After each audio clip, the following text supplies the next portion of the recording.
السلام علیکم ورحمۃ اللہ وبرکاتہ۔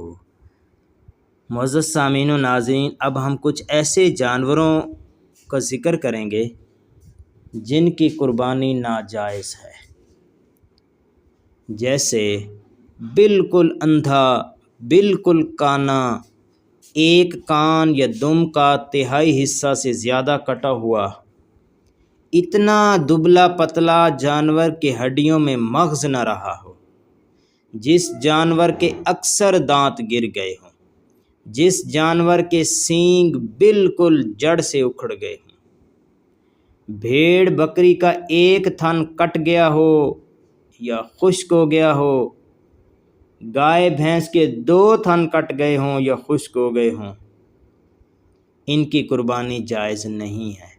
ہاں، اگر گائے کا ایک تھن خراب ہے، کٹ گیا ہے یا خشک ہو گیا ہے، 3 صحیح ہیں، اس کی قربانی جائز ہوگی۔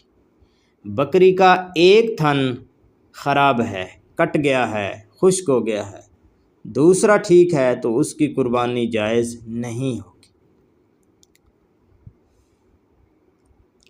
خصی یعنی خنثی، بلکہ خنثی یعنی جس جانور میں نر اور مادہ دونوں کی علامات پائی جاتی، ان سب کی قربانی ناجائز ہے۔ البتہ کسی نر جانور کا ایک خصیہ ہو لیکن جفتی کے قابل ہے تو اس کی قربانی جائز ہے۔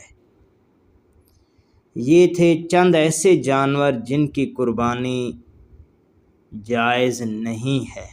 تو ہمیں چاہیے کہ ہم احتیاط کریں، جب جانور خریدیں اچھی طرح دیکھ بھال لیں تاکہ ہماری قربانی جو ہے تمام عیوب سے پاک ہو اور اللہ تعالیٰ کی بارگاہ میں ہم ایک اچھے عمدہ جانور کی قربانی پیش کریں۔